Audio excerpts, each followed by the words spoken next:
We used to hang out on the loading dock of the school, smoking with cigarettes. You smoke with cigarettes? I be smoking with cigarettes all the time. Hello friends and welcome back to ReddX, your source for the freshest daily cringe content anywhere on the internet. Promise, swearsies, it's just a fact, and it's totally science. Go ahead and look it up. Today we're diving back into r/TalesofNeckbeards. Yes, indeed. It was actually posted in my personal subreddit r/ReddXreads, and it is the continuation of a saga that we've not seen on the channel for quite some time. The last entry was back in June 1st, as I'm seeing here. It is the continuation of Firebeard, and it got really heavy in the first part. The link is in the description if you'd like to partake in some of that. I'm not sure how the story is going to go today. Hopefully it's not going to get too heavy, but this is how a neckbeard is formed. At least one of the ways. The other way is to be coddled by your parents until you're just a mushy mess of a man that can't do anything for himself. And I think that's the kind of neckbeard that I am, but it's interesting to see the other side. But yes, I do consider myself a beard light. I also consider OP a beard light because you can't truly be a neckbeard if you're asking yourself the question, am I a neckbeard? You're automatically disqualified, but we'll see how it goes today. We'll get some plugs and disclaimers out of the way, and then we will dive right into some neckbeard cringe.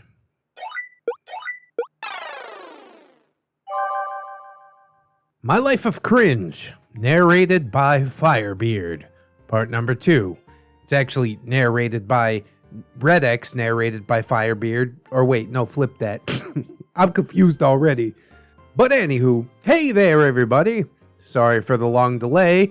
Some good things have been going on in my life, and I've been doing my best to keep up. New job, better title, better pay, enrolled in college again, etc. Hell yes, my dude. So glad to see that life is going well for you. It was quite a delay, but I am nothing if not a patient man. We've been waiting around for the Stealthbeard saga for months at a time, so yeah, 3-4 months waiting on the second part of Firebeard. I guess that ain't too bad by comparison. Real life definitely comes first, and I'm glad to hear that it's going well for you. So, to briefly recap from my adolescence, a lot of rough shit has happened, but despite it all, I remain an optimistic pessimist. My abusive father, who I idolized and feared, was killed in a car crash. This is from part 1. The man that struck him and left him to die got off scot-free because, according to the law, my father shouldn't have even been on the road with THC in his system. So if he wouldn't have been driving, then he wouldn't have been killed. Logic. Rich people can literally get away with murder. You just have to be able to spin that bullshit and line it with a little bit of green. Yes, indeed, we've seen the judicial system swayed quite a bit by them dollary dues, and it is a travesty every time. Now, entering my high school era, I was an awkward and fat teenager without a father figure, and being raised by a mother who was slowly losing her mind and going from borderline personality disorder to BPD and narcissism, which is a unique but deadly combo. I think the stress and trauma are what tweaked her mind to an irrevocable state. She remarried within a few years after my father's demise, and I never wished to hold her back, approving of her happiness no matter what it was that she wanted. But she didn't marry for love, rather she married for security. And she admitted this to me regularly, that she isn't happy, but she likes the security. I can see the mindset, but honestly, it's a bad way to go about it. You need to struggle with your partner. My wifey, she been there through thick and thin, you know? Totally ride or die. And so when we finally got our break and made it to a moderate level of success, yeah, she's there to share in that because she also struggled along with me. A situation like OP is depicting, yeah, I mean, the mom is kind of leeching. So I don't like that none too much. My new stepdad and I never really got along. I was about 13 when he came into the picture, and we had some good moments, but we never really had a vibe. Yeah, those teenage hormones. It's like, I want to be the man of the house. He took to my younger brother more, but his extremist views were relatively shortly imprinted on him until recently, and my younger brother had started questioning the why does anything matter and what is it all for, so that he can't get those notions to hold any water. Is nihilism like an extremist view? I guess it kind of is, but on some level it also makes sense. I lean towards nihilism some days, but for the what does it all matter and what is it all for, my answer is always just funsies, you know? What good does it do to be dismal about life? We're all here to just have funsies and enjoy ourselves. I cannot stand the brooding nihilists. Anyways, enough background though. When I was in high school, I was very much insecure, and I bet it showed. But I was still looking for an attractive, big-chested female companion. Big titty goth GF. And throughout high school, I was definitely labeled as the weird one. It didn't help me that my first and only girlfriend in high school was that weird anime girl. I met her within the first week of transfer, and she immediately approached me and offered to trim my fingernails. I was surprised that a cute girl was so forthcoming and intimate, and I accepted, and things kind of snowballed from there. I did not know what I was getting myself into, but it definitely cemented my status and validated others' opinions of me from then on out. Eventually, she asked to break up with me because Her ex was coming back into town, and they promised to remain single for each other. and I kind of just took that opportunity as a get-out-of-jail-free card. But who's gonna trim your fingernails, OP? Nah, we don't get much background, but she is the weird anime girl. It's good. Swerve her. I didn't have to let her down or make her cry, etc. Oh boy, I was wrong about that, though. Turned out that her ex hadn't fulfilled his promise, and he moved on, so she came back to me like, Well, looks like we're still a couple. bitch. I had to stop her right there and tell her, no, we aren't. I don't play second banana, quite literally, to anyone. You wanted me out, and that's okay, but I don't want back in. Cue everything that I was afraid of. The crying, the dragging my name through the mud. It was pretty bad, but at least it was relatively short-lived. And yes, indeed, she showed her colors as a true blue legbeard. Eventually, the fallout did blow over, and her and I both moved on, and I started my own little crew in high school. A ragtag band of misfits, and I was the head of the group, calling it the Block Party. God. That's so 80s OP. God damn. We used to hang out on the loading dock of the school, smoking with cigarettes. It's fun to do bad things. God damn it. The group mostly consisted of guys, but 2 gals, and one of them was my type, unfortunately for her and everyone else, because I was unrelenting of my advances and pursuit in efforts to win her affection. I had actually dropped 80 pounds just by changing my diet to what we know as dirty keto. Think all fats, like bacon and cheese and butter, but no breads and no sugars. Of course, this didn't work, and it caused a great deal of frustration for me. And the worst was yet to come when she admitted to having feelings for one of my best friends. Yeah, man, you can't drop weight and do all this stuff for a chick. You gotta do it for yourself, and then the chicks will find you. You know what I mean? All about that self-love there, brother, which I do think that OP is slowly learning. I do think we all look back on our past and cringe. I proceeded to vindictively dismantle and tear apart the whole foundation of the Block Party. I can't remember the details, but I played some people against each other, and eventually she called me in tears that she missed the group and just wanted everyone to get back together. I felt like Kira in Death Note, that moment of being a god, and all of your politics actually coming to fruition. Not only all of that, but for the person to know that it was you that did all of this, and for them to be helpless against it. Oh, bro, you are kind of neckbeardy. This is an ugly side. But like I said, we've all been through it, right? We've all been there. I could have been a big person, but at this time, I wasn't. I wanted to slam that last proverbial nail into the coffin. In no short words, I basically told her, you got to fuck me, and now I get to fuck you.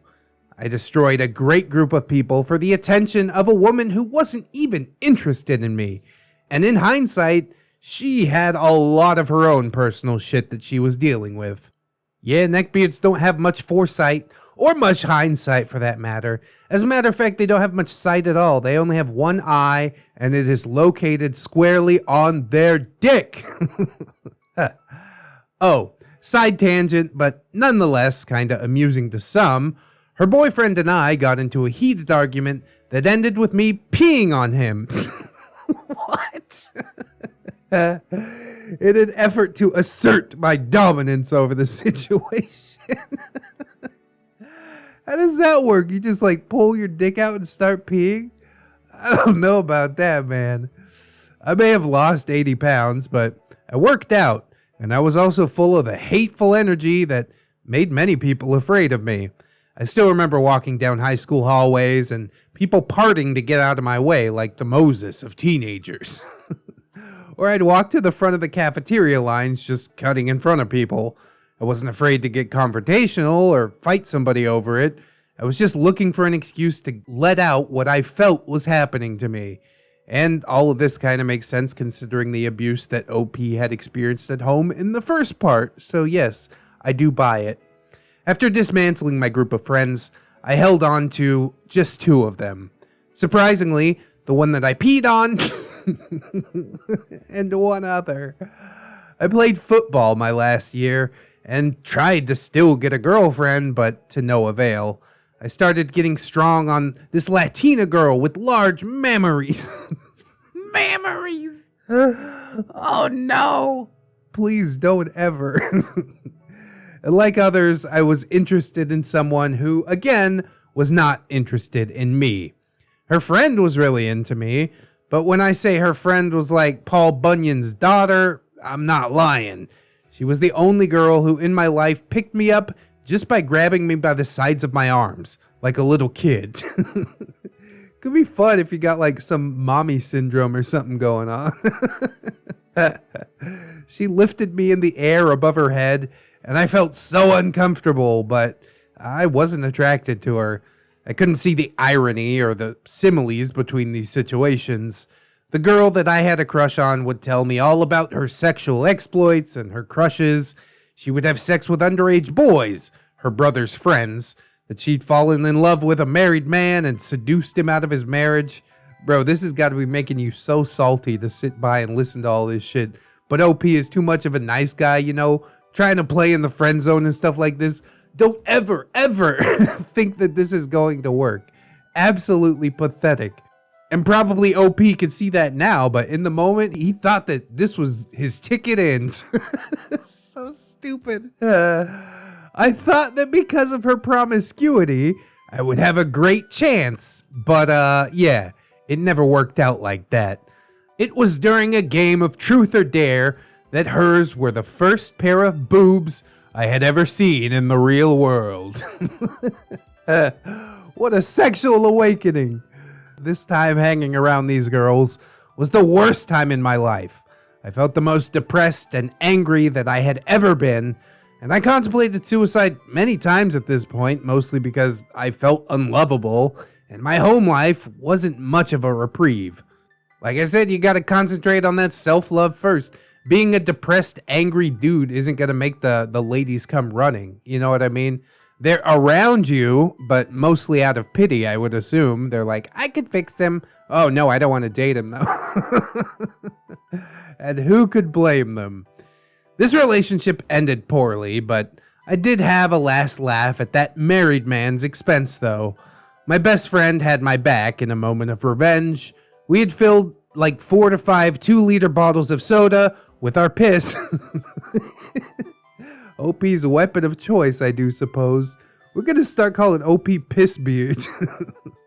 And in the middle of the night, we went to his apartment and just drenched his whole door and doorstep and walkway and mailbox in piss on a hot summer day.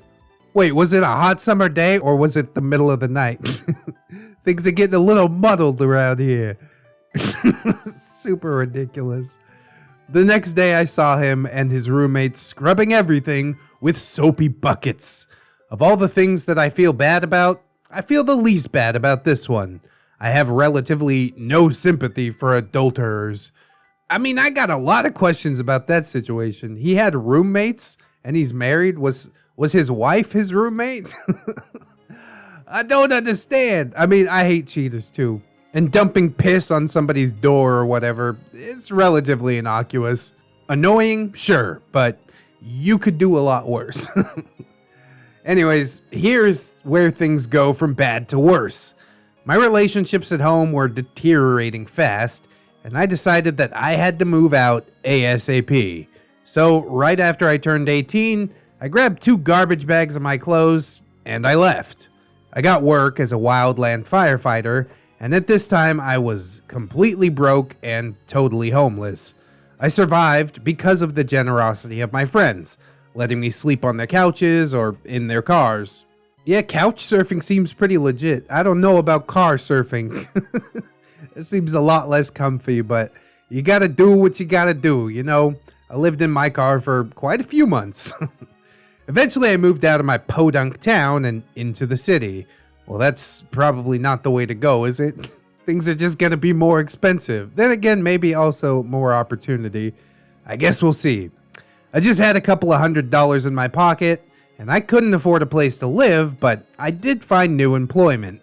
I wound up sleeping in front of the store that I worked at until winter hit and a coworker let me sleep in his car.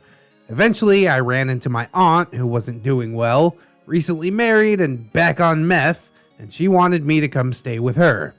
Well, I did, and I wound up living in a druggy party house for a couple of months. At this time, a new girl had taken interest in me.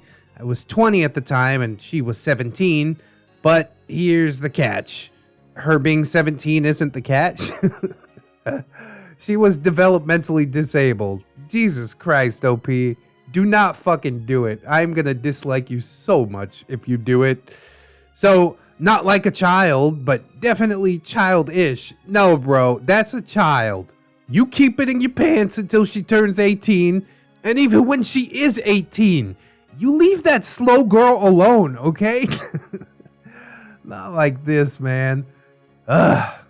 I was worried about the statutory rape, but my only interest in her was getting rid of my V card and becoming an adult. Oh god, no. OP, why? Fuck! I hate it.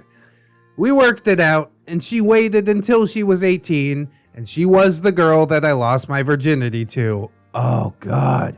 Is that bad? I think that's pretty bad. Like, how developmentally disabled was she? I guess that's the real question that I need to ask. What was her IQ? If it's below like the 80 to 70 range, I can't sign off on any of this. What the hell are you doing? You really think you can't grow up without losing your virginity? Ugh, God, despicable. Overall, I thought that it was bad, that sex wasn't worth it, and I wondered why people hyped it up. Well, I will say one thing about your first experience, OP. It was definitely special, right? Eh? I'll get my coat. We had a relationship for a couple of months. Her parents knew and were okay with it. My friends knew, and I'm sure they had their silent judgments. Either way, she didn't like that I was work-focused and wanted to break up with me if I was okay with it. She kept trying to keep me around as some side dick. And I told her that I was interested, but her new boyfriend would get all mad and blow up my phone. Eventually, I had to have her blocked on basically everything. It's been almost a decade later, and I still get random friend requests from new profiles that she's made. Well, it seems like you left quite an impression on her. Either that or other men around her find it morally questionable to bang her. But not like OP though. God damn, dude. I am so conflicted on that. Let me know how you feel about it in the comments if you dare. It was around this time that I lost that new clerk job that I had just gotten, as my store was now considered outdated and a relic of the past. Think Blockbuster. Hollywood Video? It was a fun job, but I was given a $1,000 severance and told to go somewhere else. So I signed up for college. Fresh-faced and almost 20, I was getting into some shit that I did not even understand. At this point, I had relatively little to no contact with my family, but because I was under 25, I still put on my parents' income for FAFSA. Even though they refused to help me with anything, I still needed their information to get my financial aid. I literally would rather drive a nail through my fucking hand than have to repeat that process ever again. I would have preferred to pull out my own molars than try and get her to do something as simple as link her info to FAFSA. It was horrible, and it took almost a month of goading and begging and her lording her power and position of my future above me. But she did do it eventually, didn't she? We gotta give her just a little smidge of credit, or we don't. I don't actually care. I don't like the mom that much anyways. Eventually, she did fill it out, as I said, and I received a tiny amount of loans. Not even enough for the full cost of attendance. I didn't understand. Was everyone else just rich? Were their parents helping them? I got lucky, as every quarter I found a grant or a scholarship that I qualified for, and the ones that I didn't, the professors just kind of let me sit in and build it to me afterwards. In college, I had one more moment of cringe, just one, when I met another thick Latina girl who I was interested in. And this time, thank God, she was interested in me as well. I didn't really have much to impress her with. I didn't have a vehicle, and I had to walk to school and work every day. I didn't rent an apartment. I had a one-bedroom that I was renting out from an old coworker at like $300 a month. And I was bordering on depression pretty bad. All this read not ready for a relationship at all. She had a boyfriend that she was with on and off again, and I didn't know that that was the dynamic at the time, but she confessed that he ran away to Mexico and she was done with him and she wanted to start hanging out with me. Again, she is not ready for a relationship either. This is a dumpster fire a brewing. I was falling really hard for her.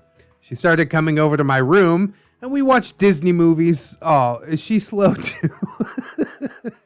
No, I'm just playing. I love Disney movies too. God, I'm cracking myself up here. And I confess that I always felt like Quasimodo for the way that people treated me. I'm not sure if it was pity or if I made her uncomfortable, but she gave me my first kiss at the age of 20. Wait, you banged out that developmentally disabled girl? You didn't kiss her at all? She's like, don't kiss me on the mouth. Fuck, man. This ride just gets wilder and wilder. What is going on? The first entry was so somber, I was not ready for the laugh. For the laughs that I would have today. Oh, shit. And then she said that she had to look for her sister and left. Eventually, her boyfriend did come back, and she was back together with him and wanted all three of us to hang out. It was really awkward. She kept throwing out signs that she liked me, but I started feeling again like a second banana, so I split. It hurt a lot at the time because I felt that I came so close to a real emotional connection. Well, I don't think either of you were ready for that, so probably for the best. Living in this situation, I didn't have friends that lived in the city with me, and they would come to check in on me about once a week if I was lucky, so my life was basically without a support network. No family, rarely friends, just work and school. I started drinking a lot to make up for everything, and because alcohol really feels pretty good. It makes your pain feel numb, and it makes your anxiety dissipate. I would start my morning with a six-pack and end my day with another. I really am the definition of a sober drunk. You wouldn't know that I was drunk until I was like 15 plus drinks in and I started to sway. I could still conversate and remember everything that we did and said, but balance and coordination became more challenging. I tend to get overserved for this reason if I don't get up from my bar stool either. Well, I can't identify with any of that. I haven't had any real run-ins with alcoholism. I used to get pretty rowdy on the weekends when I was in the Navy, but during the week, yep, sober. They did try to send me to a rehab class because I was quote-unquote binge drinking on the weekends, but is that really alcoholism? I got out of the Navy, I quit immediately, so I think they just blow and smoke. Anyways, so broke and lonely and working and going to college, I didn't really have much time to make friends or to socialize. I hated my existence still. I persevered, and halfway through college, I won the proverbial lottery. Working my now second job, a cute girl walks through my line and I'm messing around being a jokester, and she takes notice of me. She looks me up on Facebook from my name tag and PMs me. We get to talking and we're vibing really well with each other. And throughout a series of random dates, the first of which she brought back up in case I was actually a serial killer. I thought that was smart of her. I hadn't decided if I was going to kill her yet until I saw she brought back up. And then the whole plan went out the window. Not that I am a serial killer. This is exactly what a serial killer would say. But I think that all women should bring a chaperone for the first couple of dates. It's so awkward. It might not do much in the long run, but sometimes you can get a read on people and just know that someone is a bad news bear. What, they gonna win the championship at the end of the movie or something? Alright, I'm fucking around too much. This relationship turned out to be the best thing that ever happened to me in my entire life. One person was able to make a difference and help me from being an alcoholic, vengeful weirdo to bringing me up the ladder of success. Oh, that's just like wifey. She totally saved me from myself. That's how I know she's the one. And I'm glad that you found your one, perhaps. Or at least one of the ones. She helped you out of a bad situation, and you give her points for that. She pushes me and believes in me and gives me the love that I'd never felt before. It felt so dangerous to have all my eggs in one basket, but honestly, all of my other baskets were broken. This relationship had been a lighthouse in a sea of darkness. Yes, we've had our ups and downs. We've fought for things that we've wanted, and we've made compromises for the other person, as you do in any relationship. But we both feel really good about where we're at and where we're going. We've been together for 8 years now, and we're engaged to be married next year in the fall. Fuck yeah, OP. Congratulations. I love this. What a quick turnaround. What a difference one person can make in somebody else's lives if their intentions are pure. Even though I have a strong work ethic, she pushes me even harder. Currently, I'm still a little below my dream salary, but I'm going to college again to work in a field that is stressful but compensates very well. I want to provide for her and build a great life for us. Oh God, I identify with this OP so much all of a sudden. I don't want her to have to work really hard out of necessity, but to work just simply because it gives her joy. So I will work really hard to afford her that luxury. She's a traditional, beautiful woman, and I cannot believe that I got so lucky. Fucking preach it, OP. God damn, my heart is singing. The last hiccup in our tale is my mother that lashed out at us recently, and my fiance stood up for me, to which my mom lashed out at her, of course. I put an end to it then and there and told her that we are fucking done. You can say whatever you want to me and be mad and frustrated as you want with me, but not to my fiance. So my mother has been out of our lives for a little over a year now. That's a rough one. But yeah, I guess I didn't like the mom that much anyways, and you know better than anybody if she is toxic, so you do what you gotta do, OP. Postscript. Thank you to everyone who took the time to read this, And also thank you for waiting for the conclusion to my tale. I know it seems a bit of a bummer that the end of my beardiness was just a love that I was looking for but had never received. I don't think that this works out for everyone in the beard community. I mean, I've listened to stories where the beard gets love and nothing changes for them. They just abuse it and demand more. But in my case, love was something that I was missing from the start. Now that I have a true love, I would do anything in order to protect and nurture it. As always, I've changed some minor details in the stories, but if you do recognize me for any reason, please keep my anonymity between us. I've been through a lot, and I've worked really hard to overcome what you've read, and I have left out some details in the process, so I might not be the person that I was, but it did shape the individual that I am. Beautiful. If anyone else is going through similar trauma or just has any follow-up questions, feel free to leave a comment or PM me. Have a good life, folks, and know that we may be the masters of our own destinies, but you can't account for those random encounters and golden opportunities. Would love to give, Firebeard, aka Pissbeard. Man, there are just so many parallels in this story that it is almost eerie, you know? I never had that much problem with the ladies and stuff. I used to collect them like fucking Pokemon cards. But honestly, there was a lot of self-hatred that I had for myself, and I would, go home to my dingy little apartment and just do nothing, insulate myself from everybody. And while I was talking to these girls, it was all completely fake. There was only one person who was real enough to penetrate the armor, actually get me interested in who she was and her viewpoints. And yeah, I flew halfway across the world and married her. So it definitely does make a huge difference to have that one person in your life, that shining beacon, as you put it. If I hadn't met Wifey, would I even be here today? I honestly have my doubts about that. I didn't see a whole lot of point to living until she gave me one, you know what I mean? Now I've got a family to provide for, and that is really the best feeling in the world. And you guys, all of you listening to this right now, have helped me to do that. So I owe all of you a debt of gratitude. Thank you so fucking much for making my wildest dreams come true. And honestly, it sounds like Firebeard is getting it all together. Been with this lady for 8 years. Ooh, that beats Wifey and I by 2 years. So I'm glad you guys are getting married. I'm glad life is going your way. Definitely some cringy stuff went on, some situations that I would not have been a part of. And I did razz you for it. But, I kind of got to do that.